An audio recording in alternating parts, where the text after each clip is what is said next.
módulo se enfoca en Bitcoin y luego pasamos a criptomonedas, a blockchain, básicamente a toda la tecnología involucrada.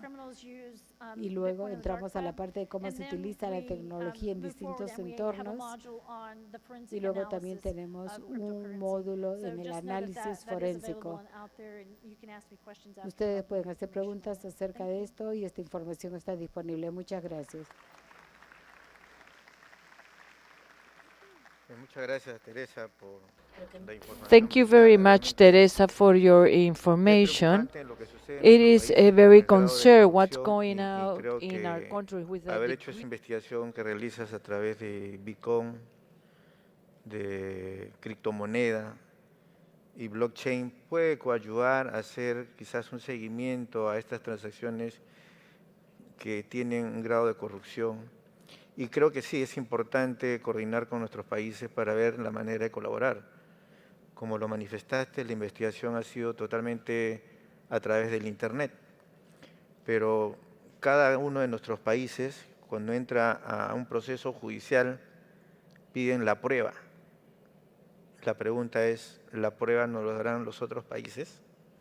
Hay mucho todavía por hacer, por investigar y seguir con este proceso de lucha contra la corrupción. Muchas gracias, Teresa. Bien, continuando con nuestro panel, en este momento Eduardo Salcedo, director ejecutivo de Fundación Científica Vortex, va a hacer inicio de su exposición. Muchas gracias, Alfredo. Bueno, buenas tardes, muchas gracias.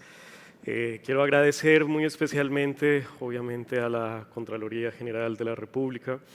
Es para mí un privilegio compartir con ustedes los siguientes minutos en los que tengo el propósito de discutir un poco acerca de la complejidad de algunas estructuras de macrocorrupción que podemos observar actualmente en América Latina. La idea de eso es precisamente que veamos en la práctica cuáles son los principales obstáculos y desafíos que tenemos no solamente las Contralorías, sino como muy bien lo acaba de decir el señor Vicecontralor, los ministerios públicos y los sistemas de justicia, no solo en la región, sino a nivel mundial, para poder enfrentar estos fenómenos que cada vez ilustran más complejidad en términos de su ejecución transnacional. Entonces, para esto, rápidamente les comento qué es Fundación Vortex, la fundación que dirijo para que tengamos una idea. Fundación Vortex es un grupo de investigación transdisciplinar, completamente transdisciplinar, desde su enfoque hasta todas las investigaciones que desarrollamos. Y si se fijan, la mayoría de investigaciones de libros que hemos publicado en la última década tienen redes, tienen unos dibujitos de redes en su carátula. Y esto es porque desde hace ya casi 10 años en los que hemos estado trabajando en la fundación, hemos hablado de la necesidad de entender cómo se desarrollan, cómo se establecen, cómo se expanden estas estructuras ilícitas en general, incluyendo estructuras que abarcan desde narcotráfico hasta tráfico de personas, pero que siempre en su base están articuladas y funcionan gracias a la corrupción. Entonces, desde el principio hemos tenido este objetivo y por eso durante los próximos minutos los invito a que discutamos un poco acerca de algunas estructuras de macrocorrupción, estructuras de corrupción que por su naturaleza, pues vamos a ver, son transnacionales y por lo tanto imponen unos desafíos muy complejos, específicos, que debemos enfrentar en las entidades encargadas no solo de detectar, sino de perseguir y de sancionar estos fenómenos. Aunque usualmente, tanto en contralorías como en fiscalías y en los sistemas de justicia en general, tendemos a o a asumir los casos de investigación como si fueran aislados, cada uno tiene su carpeta, sus pruebas, sus imputados, sus acusados. Todos sabemos que en la realidad es muy posible que, por ejemplo, una de las personas que aparece en alguno de estos casos, pues esté interconectado y aparezca en otros casos. No obstante, la mayoría de metodologías de investigación, de juzgamiento y de aplicación de sanción siguen enmarcadas en unos marcos jurídicos en los cuales tendemos a abordar estas investigaciones como mutuamente aisladas, como si fueran organizaciones que rara vez, que muy pocas veces se interconectan mutuamente. No obstante, como les decía, pues todos sabemos que en la práctica una persona que aparece en un caso usualmente aparece en otro. Eso, como acabo de decir, impone unos desafíos en términos de los marcos jurídicos y legales que nos permiten investigar y perseguir tanto fiscal como estos fenómenos. Pero sobre todo hay unos desafíos conceptuales y de enfoque que en la experiencia de Fundación Vortex nos hemos dado cuenta que debemos superar cada vez más en contralorías, procuradurías y fiscalías, con respecto a la manera como entendemos estos fenómenos delictivos, como entendemos la corrupción.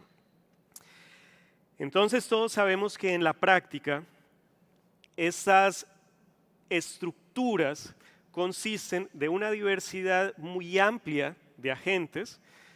Tendemos a pensar que son solo públicos y privados, pero ahora vamos a ver que obviamente la historia es mucho más compleja cuando hablamos de corrupción. Tendemos a pensar que estos son, digamos, casos relativamente esporádicos y siempre mediados por el soborno. Sin embargo, les pregunto ahora en este momento si ustedes creen que realmente en un país como Perú, como Brasil, como Colombia, México, la corrupción se desarrolla y avanza gracias a sobornos esporádicos, puntuales y aislados, o si por el contrario avanza gracias al establecimiento de redes y de sistemas de corrupción que son mucho más complejos. Desde mi perspectiva y desde las investigaciones que hemos desarrollado, pues cada vez tenemos más evidencia empírica, más datos que nos demuestran que estos no son casos aislados.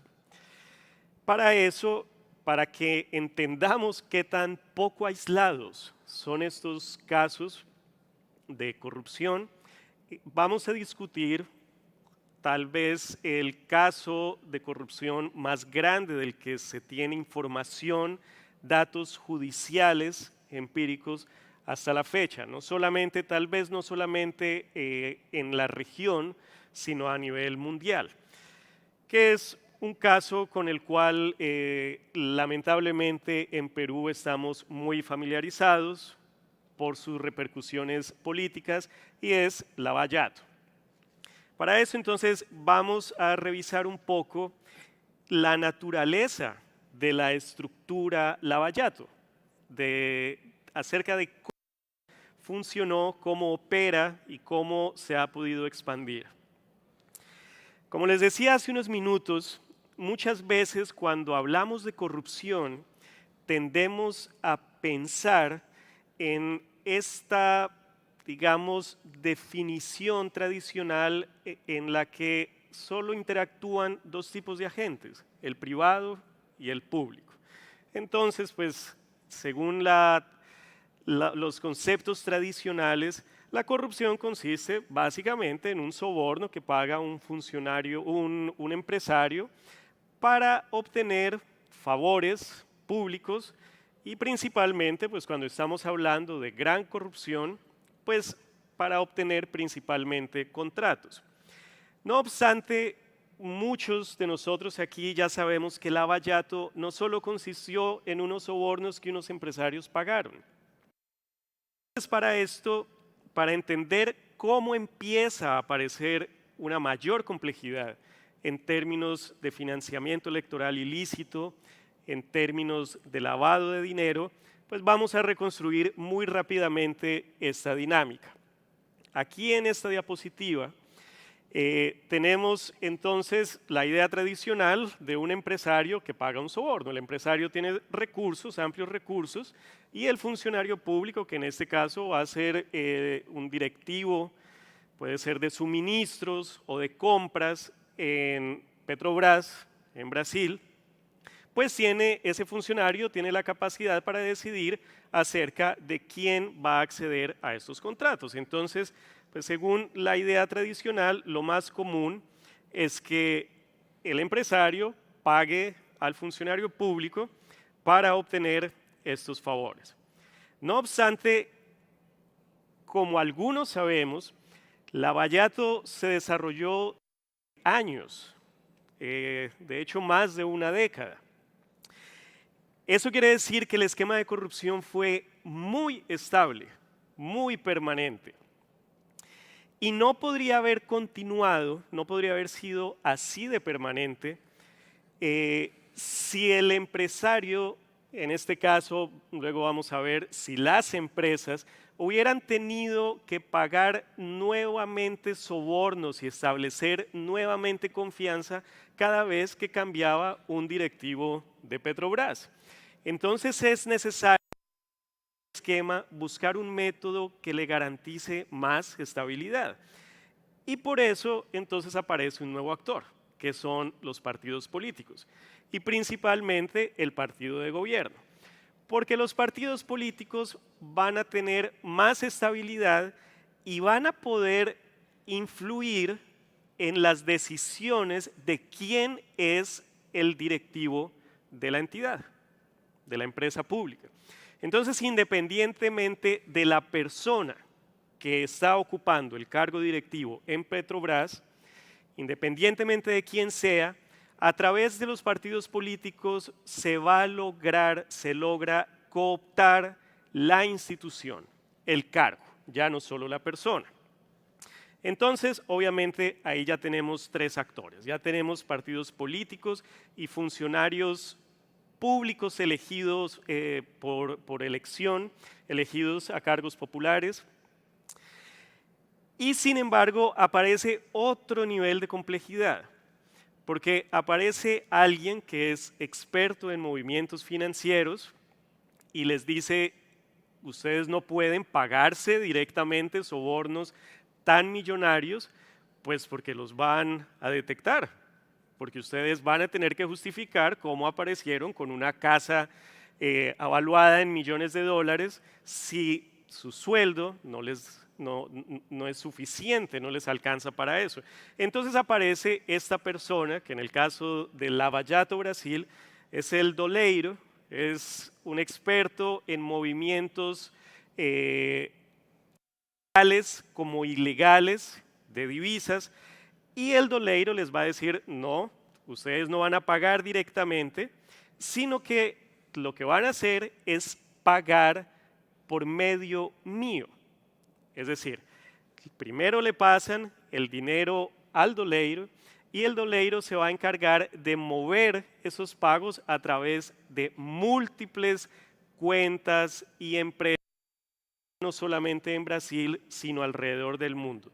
Todo esto antes de que no solo el dinero, sino los carros o las casas o el commodity que sea, llegue al destinatario final, que va a ser obviamente el partido político, el líder político y el funcionario público. Entonces, miremos un poco cómo se ve en la práctica en términos ya de estructura. A ver. Aquí tenemos una de las primeras explicaciones del Ministerio Público a nivel federal en Brasil, pues que intentaba simplificar el esquema Lavallato, incluyendo la participación del partido político que recibía el financiamiento electoral ilícito, incluyendo la participación del experto en finanzas, incluyendo la participación del respectivo directivo. Sin embargo, Como en Vortex hemos venido desarrollando metodologías, protocolos y herramientas para poder entender estructuras que son bastante complejas y extensas, entonces nos pusimos en la tarea de procesar, de recoger las colaboraciones premiadas que el Ministerio Público de Brasil venía publicando para identificar las estructuras, quién había interactuado con quién a raíz de la información judicial que se estaba publicando. Y el resultado pues es algo de este tipo. Son estructuras, aquí está pues un ejemplo de una colaboración premiada. Afortunadamente en Brasil el Ministerio Público Federal comenzó a ser muy transparente con esa información y comenzó a liberarla. Y por iniciativas privadas se desarrollaron plataformas que concentraban toda esta información. Entonces para nosotros fue relativamente sencillo conseguir toda la información que nos iba a permitir entender estas estructuras. Entonces, mirando y analizando ya la estructura Lava-Jato Brasil con información de cerca de las 43 primeras operaciones judiciales, lo que encontrábamos en ese momento era una estructura de cerca de 1000 nodos agentes entre individuos y personas, obviamente un amplio porcentaje siendo del sector privado. Y en términos de las interacciones, que es cada una de estas líneas que vemos en el grafo de la red de corrupción, en términos de estas interacciones, pues como podemos ver, casi la mitad son de carácter obviamente económico, de movimientos financieros, pero hay unas interacciones de carácter puramente político. Es decir, estos son casos que sustentan, estos son casos de interacción que sustentan y articulan la red, pero que no están mediados únicamente por el pago de soborno. Con lo cual el concepto, la idea tradicional de corrupción, pues tiene que comenzar a replantearse porque ya no va a estar restringida al pago de sobornos, al cohecho, sino a la cooperación mutua, a los favores, a la coordinación y a la cooptación mutua. Entonces miremos, por ejemplo, ayer en uno de los paneles se discutía acerca de cómo estas redes, que afortunadamente ya en este año se ha hablado en esta conferencia mucho más de redes de corrupción, se hablaba acerca de cómo es casi siempre insuficiente capturar a un agente, a un empresario, capturar a un político corrupto, porque usualmente esa captura, esa sentencia, no tiene el efecto estructural que usualmente creemos que va a tener. Entonces, por ejemplo, aquí, específicamente con el color más oscuro, resalté a una de las 12 empresas que en Brasil se cartelizaron para obtener los contratos. El club, de manera muy similar a Perú. Entonces, una de estas empresas, JBS, dedicada a la producción de alimentos, fue muy importante en todo el entramado de Lava-Jato. Pero entonces, ¿qué pasa si uno hubiera podido neutralizar la acción de JBS? Aquí saco, en este grafo que estamos viendo, saco la subestructura de esta empresa y vemos que ni siquiera el núcleo de todo Lava-Jato se altera. De manera que la estructura es muy resiliente y por lo tanto, incluso removiendo solo una de las acciones de una de las empresas, la estructura continuaría operando. Miremos ahora en el caso de la más conocida, de Odebrecht. También resaltada con el color siendo el nodo. Aquí en este caso, si retiramos la subestructura Odebrecht, al menos el núcleo de la red se mueve, cambia, se retira. Pero si nos fijamos quedan igual no solo cientos, sino miles de interacciones que quedan inalteradas, que no cambian. Eso quiere decir que la estructura es muy resiliente y sería necesario neutralizar la acción de muchísimos nodos simultáneamente si lo que queremos es realmente desarticular la estructura en general. Como ya sabemos que Lavallato no se restringió únicamente a Brasil, sino que en Perú ha sido muy investigado, entonces miremos rápidamente los resultados de un ejercicio que realizamos este año, realizamos y ya publicamos este año con el capítulo peruano de Transparencia Internacional, que es Proética. Con Proética nos pusimos en la tarea de revisar la información acumulada en Brasil, pero acerca de Perú. Y la complementamos con información de algunos medios confiables. Y este es el resultado de la estructura. 935 interacciones establecidas por 486 nodos agentes entre empresas y personas naturales. Si se fijan, esta estructura es muy verde. Eso quiere decir, con las convenciones que aparecían en la anterior diapositiva, eso quiere decir que es muy política. Y ahora vamos a ver en qué consiste el hecho de que se haya articulado con tantos favores políticos. Si comparamos Lavallato Perú con Lavallato Brasil, vemos una mayor participación de agentes del sector privado, pero lo más interesante radica en la proporción porcentual de las interacciones políticas, que como vemos en Lavallato Perú fueron mucho mayores que en el caso de Brasil. ¿Eso en qué se traduce? Pues bueno, la mayoría de los peruanos ya han escuchado durante tal vez todo este año y parte del año anterior acerca de los partidos políticos, acerca de los incluso presidentes que han resultado, alcaldes que han resultado mencionados e investigados. Y entonces, pues por ejemplo, aquí tenemos en la reconstrucción de la estructura Alianza Gana Perú, el movimiento de coalición que llevó al presidente Ollanta Humala a su elección, y tenemos otra estructura muy grande de Fuerza 2011. Esto es nada más para que miremos rápidamente el galimatías, el trabalenguas tan intrincado de movimientos y de favores que van muchísimo más allá de esa idea tradicional de la corrupción que consiste en el pago de un soborno puntual.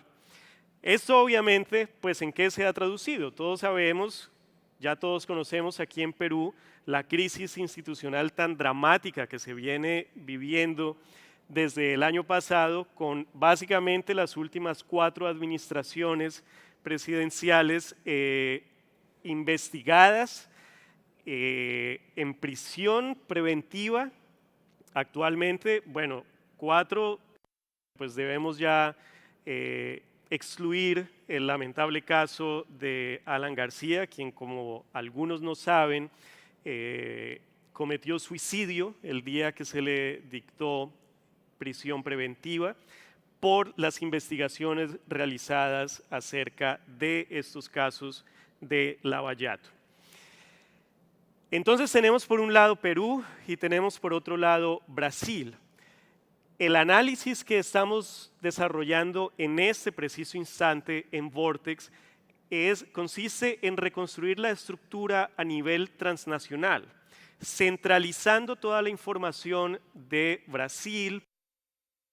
La semana pasada publicamos Lavallato Colombia, ahora estamos iniciando Lavallato Venezuela, en general para poder entender todo este entramado de macro corrupción a nivel continental. Entonces, miremos muy rápidamente, y ya para ir cerrando, los mecanismos que han permitido las investigaciones a nivel transnacional dada la naturaleza de este fenómeno de corrupción que estamos observando actualmente. Como ustedes saben, dado que Lavallato se originó en Brasil y por lo tanto la Fiscalía, especialmente la Fuerza de Tarea Lavallato en Curitiba, fue la que concentró la mayor cantidad de información, entonces los demás países de América Latina que han resultado involucrados, pues han tenido que solicitar y establecer acuerdos de cooperación con la Fiscalía de Brasil. ¿Qué tan efectivo es este mecanismo? Pues bien, aquí aparecen unos números. Digamos que en el caso de Perú es relativamente efectivo. Si vemos, ahí nos aparece 68 colaboraciones que ha solicitado la Fiscalía peruana a Brasil. Sin embargo, tenemos otros números dramáticos como Guatemala, con una sola solicitud, o por ejemplo, de hecho, vamos a comparar con México, que fue uno de los países donde estuvimos haciendo esta comparación con unos colegas de la Contraloría hace un par de semanas. México, si comparamos, en el año 2017 solicitó colaboración una vez, mientras que Perú 18 veces. En el año 2018, México solicitó colaboración 2 veces, mientras que Perú solicitó 50 veces. En general, el mecanismo, digamos que permite avanzar en las investigaciones, pero siempre y cuando haya una voluntad local. El problema es que como el fenómeno es transnacional y la estructura es transnacional, entonces estamos limitados a la voluntad de que cada país quiera investigar, porque obviamente no hay una jurisdicción supranacional que nos permita abordar estos temas. No obstante, quiero ya con esto cerrar para llamar la atención acerca del nivel de complejidad del que estamos hablando. Esta es una herramienta de visualización que a partir de código abierto desarrollado por Google, nosotros hemos utilizado para entender la extensión de estas redes criminales. En Vortex la llamamos el grafo del aura criminal porque da una idea acerca de movimientos ilícitos de algunos commodities y de algunos servicios y productos ilegales que se trafican alrededor del mundo. Una de las estructuras que tenemos aquí cargado, que por cierto es pública, esta herramienta es pública, cualquiera puede acceder con la página que ven acá. Una de esas redes es Lavallato Brasil. Ojo, no Lavallato Perú, no la macroestructura, sino únicamente Lavallato Brasil. Entonces apagué, desactivé todas las estructuras y dejé únicamente Lavallato Brasil. Aquí lo que estamos viendo es el movimiento de dinero, en términos de lavado, específicamente, lavado de activos. Y lo que estamos viendo son magnitudes y países de entrada y de salida por donde el sistema financiero se utilizó para algún movimiento entre cuentas o entre empresas. Si nos fijamos, pues obviamente vemos una concentración muy intensa emanando de Brasil, pero si nos fijamos países europeos que se supone que tienen unas regulaciones financieras relativamente estrictas, obviamente también han sido utilizados para el lavado de activos del lavallato.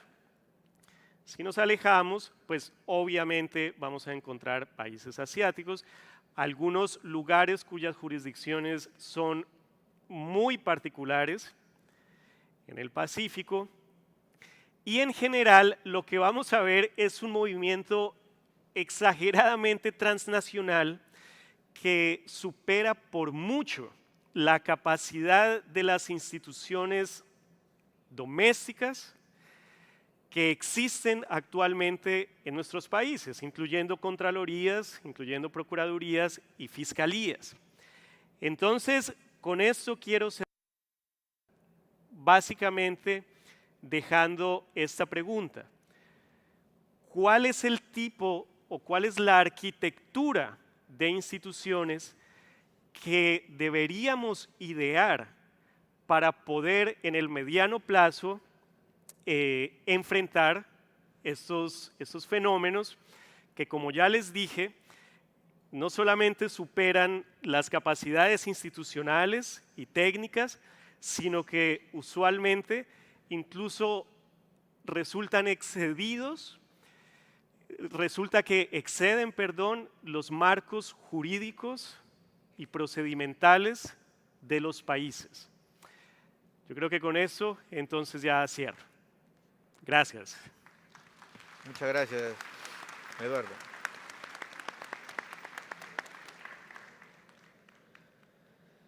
Qué importante es conocer todo este tipo de información que puede coadyuvar a hacer esta lucha contra la corrupción. Es un problema que tiene muchos años, pero que tenemos que tomar decisiones, las FS, para poder hacer propuestas a los gobiernos. De tal manera, como mencionó Eduardo, no solamente es suficiente la colaboración transnacional, sino tenemos que empoderarla prácticamente a una colaboración mundial, de tal manera que podamos intercambiar información para poder luchar con este flagelo. Continuando, hay unas preguntas que quisiera hacerle y quería hablar, una pregunta con Teresa. ¿Cuál considera que es el futuro próximo de la criptomoneda? Ello teniendo en cuenta la notoriedad que ha adquirido a través de los años, aunado a los hechos que la tecnología muchas veces vulnera los controles existentes. I think am I on? I think that cryptocurrency is going to coexist with fiat currency because of the advances in technology. Because of the run-up in the price in 2017, precios en 2017 y más de 3 trillones de dólares se han puesto detrás de las empresas en tecnología. Ciertamente ese financiamiento va a continuar acumulándose y ciertamente se va a comprometer con los reguladores a nivel mundial y también con los sistemas financieros tradicionales para poder reducir su mala reputación. Yo trabajo con muchos reguladores a nivel internacional y ellos admiten ahora de que esto no va a desaparecer. Ciertamente, bueno, tiene 10 años en el mercado y es algo que no se puede eliminar. Así que en algunos países ellos están considerando reemplazar la moneda, desarrollando su propia criptomoneda y eventualmente la habilidad de hacer el seguimiento. Bueno, existe ciertamente en criptomoneda, existen algunos problemas, pero ciertamente cada vez están tratando de ser más transparentes respecto a la privacidad de los datos. Yo creo que se va a adoptar lentamente. Hemos visto proyectos que están aumentando en número respecto al espacio de blockchain y la criptomoneda, y ciertamente como ha habido mucha moda acerca de la reputación, acerca de la criptomoneda. En los últimos años, los proyectos que han sido bien financiados están indicando que va a haber un futuro para la criptomoneda. La adopción va a ser lenta, no creo que va a terminar. La razón principal es porque a mí me contactan los reguladores que quieren desarrollar políticas y procedimientos alrededor de la criptomoneda. Entonces, una vez que eso suceda, vamos a tener una regulación lo que va a hacer que sea una moneda mucho más segura y se va a reducir la mala reputación que puede tener hasta el momento. Sí, se comenta que yes, the comment is that everything that's new.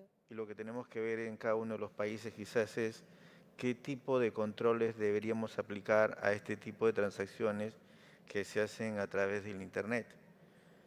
No nos olvidemos, años anteriores nadie creía en comprar por Internet. pero hay que ver qué tipo de controles se hacen en cada país para tener realmente una transacción real, efectiva, y que no esté en un marco de corrupción. Gracias, Teresa. Quería hacer una pregunta a Valentín. Los sistemas financieros se vienen sofisticando producto de los avances tecnológicos. En estos tiempos, ¿es la transparencia suficiente para asegurar sistemas de detección de los flujos de capital provenientes de la corrupción? Gracias. Creo que después de escuchar las intervenciones de mis compañeros de panel, la respuesta es bastante clara. Creo que las entidades fiscalizadoras tenemos toda la buena intención de luchar contra la corrupción, pero parecería ser que estamos en una era en que todo esto de cierta forma nos está rebasando. La transparencia, efectivamente, en el marco de lo que nos permite la Constitución y la ley, es una herramienta para luchar contra la corrupción. Sin embargo, como hemos visto ahora, hay cosas que nos están superando. No se agota ahí. Leía hace poco un post de Mafalda que dice que cuando tenemos todas las respuestas nos cambian las preguntas, y parecería ser que eso es lo que ocurre con las entidades fiscalizadoras y las nuevas tecnologías que ocupan a los corruptos para evadir el control que nosotros queremos hacer con tanta buena fe. Gracias, Valentina. Es cierto, como repetí anteriormente, tenemos que ver mucho qué procedimientos en cada una de nuestras CFS debemos aplicar para detectar.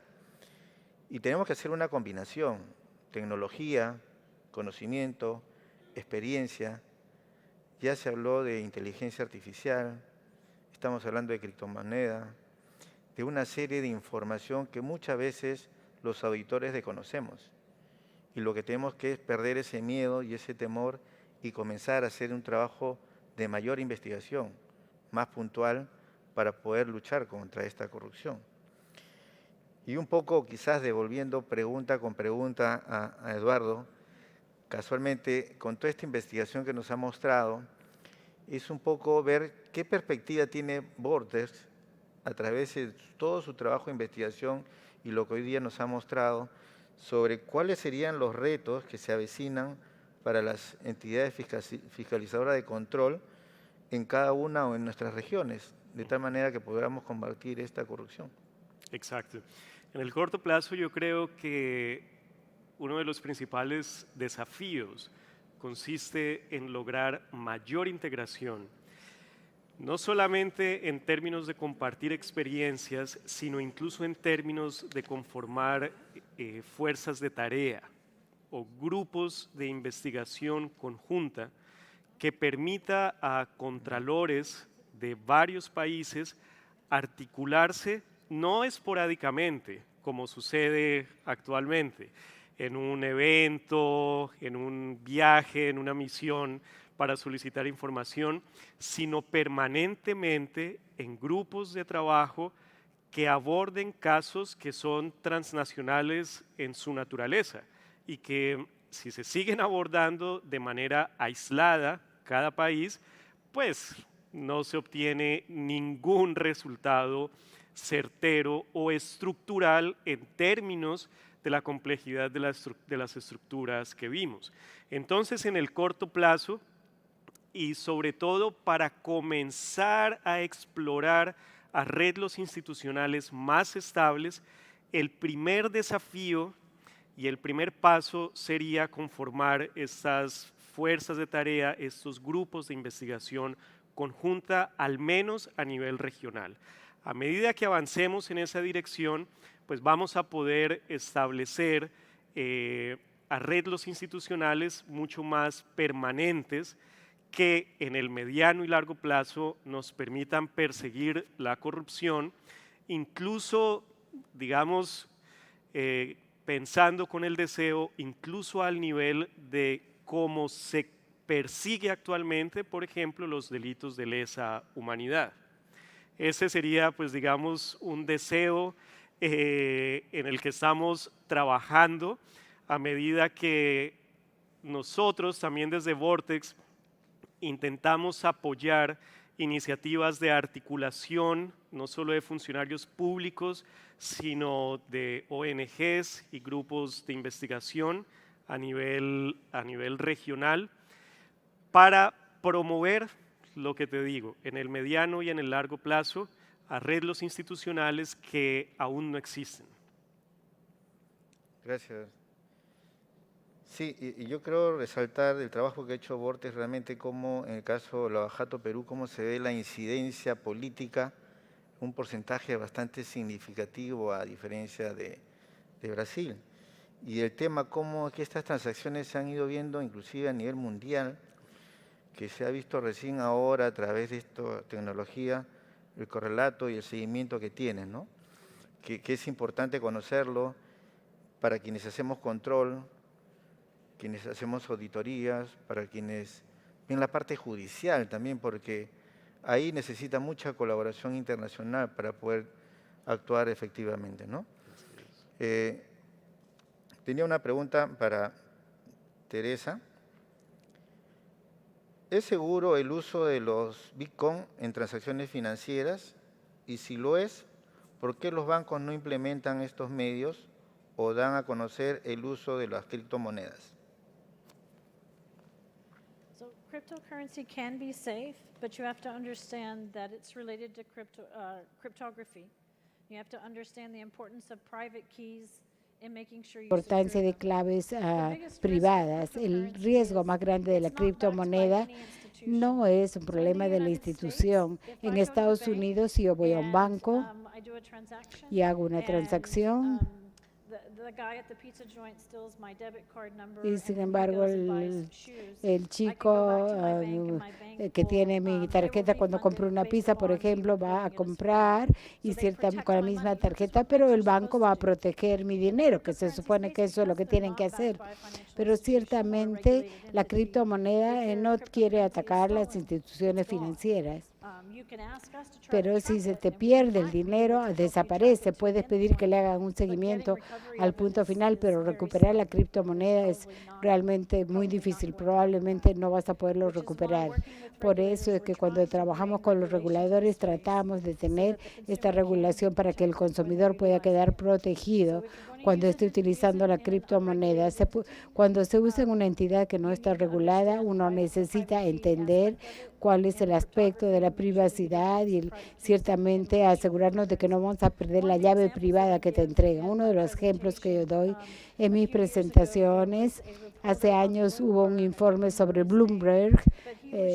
Fue un reportero de Bloomberg que le estaba mostrando una billetera de criptomoneda y ciertamente tenía una llave privada y una llave pública. Y él estaba hablando acerca de cómo había recibido $20 de criptomoneda y él abrió esto y ahí había un código de la llave privada y cuando él presentó esto en la televisión, alguien tomó una foto y ciertamente utilizó el Bitcoin mientras él estaba todavía con el reportaje al aire. Entonces el reportero dijo, voy a donar los $20 a una caridad si tú haces un segmento acerca de cómo proteger tus llaves privadas. Lo hicieron y él donó los $20. Okay, muchas gracias. Thank you. Valentina, además de la transparencia, ¿qué otro factor consideras importante para la detección de los flujos de capital provenientes de la corrupción? Como les había comentado en la presentación que tuvo lugar hace unos minutos, pienso que es momento de una reflexión como entidades fiscalizadoras y de ver cuáles son realmente nuestras capacidades y nuestras limitaciones. En ese sentido, tenemos que darnos cuenta que de manera autónoma e individual no vamos a poder hacer un trabajo que, como dije hace unos instantes, parecería ser que nos rebasa. Sin embargo, algo que sí podemos hacer es, por ejemplo, la auditoría forense, el perfeccionamiento y profesionalización de nuestros auditores, de nuestros profesionales, de nuestros abogados. Sumado a esto también a la voluntad política del gobierno de turno de querer investigar, aún en el marco de las pocas competencias que podamos llegar a tener. La profesionalización del funcionariado sin la voluntad de controlar y de auditar al gobierno de turno, el que acaba de irse, no podría ser posible que se avance. Lamentablemente son cosas que tienen que ir de la mano y las personas que están al frente del gobierno tienen que darse cuenta que el control es parte del fortalecimiento de la democracia. Sin control se debilita el Estado de Derecho y es importante ver más allá de los intereses del gobierno de turno y pensar en el futuro del país, en lo que se quiere dejar a nuestros hijos, aunque sea como una frase trillada. Porque si es que no se unen esfuerzos, si es que el gobierno no asume esta tarea como parte primordial y emblemática de su plan, poco se va a poder hacer. Gracias, Valentina. Y ya para ir cerrando las preguntas, Eduardo, los sistemas financieros se vienen sofisticando producto de los avances tecnológicos. En estos tiempos, ¿es la transparencia suficiente para asegurar los sistemas de detección de los flujos de capital provenientes de la corrupción? La transparencia. La transparencia, a mi modo de ver, la transparencia por sí sola es importante y es indispensable, pero no suficiente. En el sentido en que, por ejemplo, no importa qué tan empoderada sea la ciudadanía, no importa qué tanto seguimiento hagamos a los datos, a la información que se genera y se publica, mientras las entidades encargadas de fiscalizar, de perseguir y de sancionar a estos grupos, a estas estructuras que mueven capitales por todo el mundo de manera ilícita, pues van a continuar los estímulos para la actividad. Entonces, a mi modo de ver, es indispensable, así como es indispensable la transparencia, es también indispensable que tanto contralorías como ministerios públicos y fiscalías se fortalezcan, pero realmente en el sentido de estar al día con la complejidad que estos fenómenos, estas estructuras implican.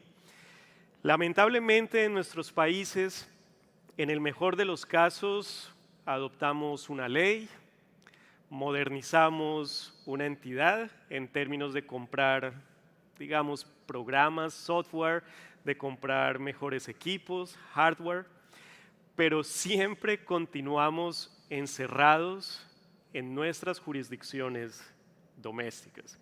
En algunos casos, incluso el valor de la soberanía se pone por encima de la importancia de perseguir estas estructuras criminales transnacionales.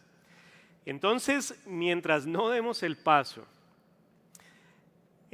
que de por sí, como lo dijo Valentina, como lo dijiste, el paso que las organizaciones criminales ya han dado desde hace muchísimo tiempo y que hace que nosotros desde las entidades públicas sintamos que ellos van en Lamborghini cuando nosotros vamos en bicicleta, mientras las entidades y mientras los estados no den el paso a profundizar la integración de investigación, a profundizar la integración operativa, mientras ese paso no se dé, pues no vamos a poder avanzar en la dirección correcta. Y la transparencia no va a ser suficiente para perseguir realmente estos fenómenos.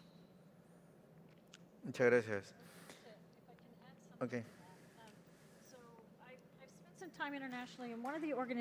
Una de las organizaciones Una de las organizaciones que yo visité, que estaba en Sudáfrica, es un grupo llamamos Sacred.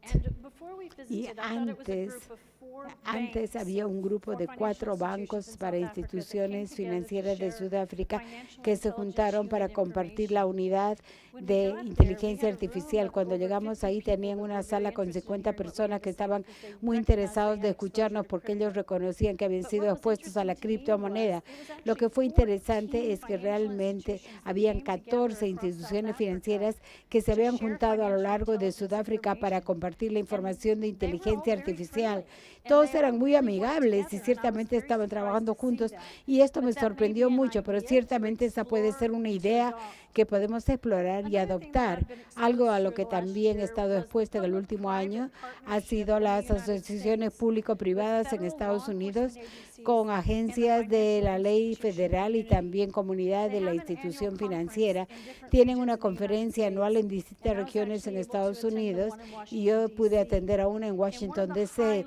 en uno de los temas más importantes que yo vi después de haber trabajado en varias instituciones globales financieras, una en Sudán con un banco de Estados Unidos.